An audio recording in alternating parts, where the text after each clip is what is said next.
Olá, segunda série do ensino médio. Vamos para a nossa proposta de redação de hoje. Pegue a apostila na página 90, na questão 19, que diz o seguinte: coloque-se na posição de um jornalista que, com base na leitura do texto a seguir, deverá escrever um editorial, isto é, um artigo jornalístico opinativo para um importante jornal do país, discutindo o crescimento do e-lixo no Brasil. Seu texto deverá necessariamente. Então, aqui eu vou dar o passo a passo que eu quero que você elabore um editorial. Nós já vimos o que é um editorial, que é um texto de natureza argumentativa, ele discorre sobre uma questão ou sobre um assunto, geralmente que é polêmico, né? E manifesta o ponto de vista do jornal ou da revista, que é onde ele é publicado. Tá? Então você vai se posicionar como se você fosse um jornalista, entendeu? Você vai utilizar de mecanismos argumentativos para você manifestar a adesão ou a rejeição ao fato ou tema discutido. Nesse caso, vai ser o crescimento do e-lixo no Brasil. Então, qual a estrutura do seu texto?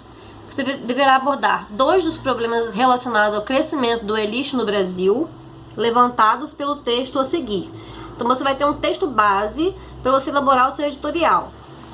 Você vai apontar uma forma possível de enfrentar esse crescimento e tenha atenção. Por se tratar de um editorial, você deve atribuir um título ao seu texto. Lembre-se de que não deverá recorrer à mera colagem de trecho do texto lido, tá? O texto base é apenas para você se realmente basear para fazer o seu editorial. O texto da página 91 é o seguinte: o aumento na geração do e-lixo e responsabilidade compartilhada. Quando você descarta um equipamento eletrônico, você está gerando o que se conhece como e-lixo. São materiais tais como pilhas, baterias, celulares, computadores, televisores, DVDs, CDs, rádios, lâmpadas, fluorescentes e muitos outros que, se não tiverem uma destinação adequada, vão parar em aterros comuns e contaminar o solo e as águas, trazendo danos para o meio ambiente e para a saúde humana.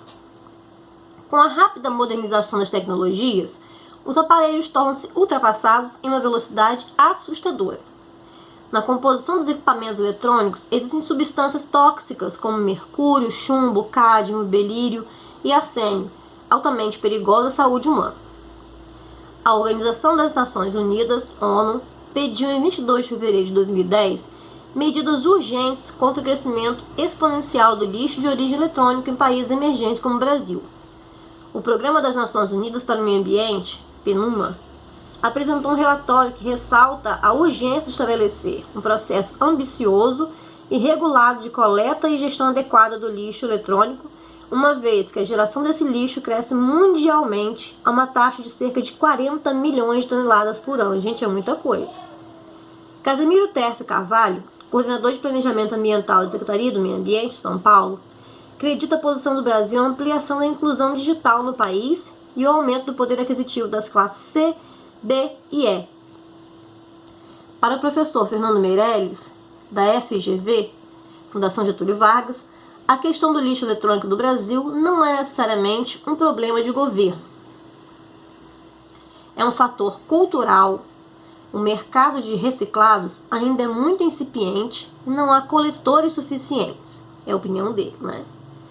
Embora ainda tramite no Senado o projeto de lei da Política Nacional de Resíduos Tóxicos, PNRS, aprovado pela Câmara dos Deputados em março de 2010, após 19 anos de tramitação, é possível fazer alguns comentários sobre o conjunto de obrigações legais que estruturarão juridicamente no Brasil a logística reversa, o retorno do equipamento usado para o fabricante ou comerciante, que tem como implicação a responsabilidade compartilhada entre os produtores, fabricantes, os consumidores, se não existir uma infraestrutura de recolha do lixo eletrônico.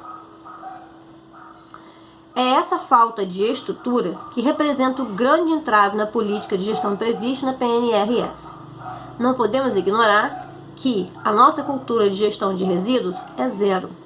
Daí, porque o planejamento de política pública é o ponto inicial para qualquer medida que pretenda ser eficaz nessa área. Nós temos aqui características do gênero editorial. Expressa o ponto de vista do jornal, da revista em que é veiculado. Geralmente não é assinado. analisa, expõe, interpreta um assunto. Utiliza, em geral, a terceira pessoa do singular do presente no indicativo. Constitui-se de título, introdução, desenvolvimento e conclusão. Então, essa é a estrutura do nosso gênero editorial, tá? No seu exercício, pede que você coloque o título, né? E não deve copiar o texto base que foi te dado, tá? Então, você vai...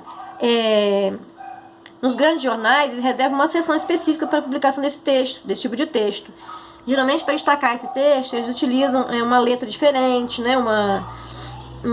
As matérias jornalísticas, elas utilizam uma seção específica, tá?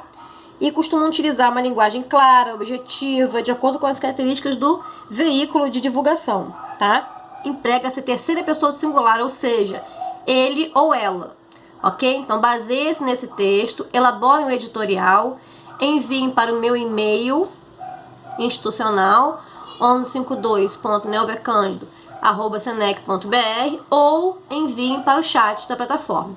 Um beijo, fiquem com Deus e até a próxima aula.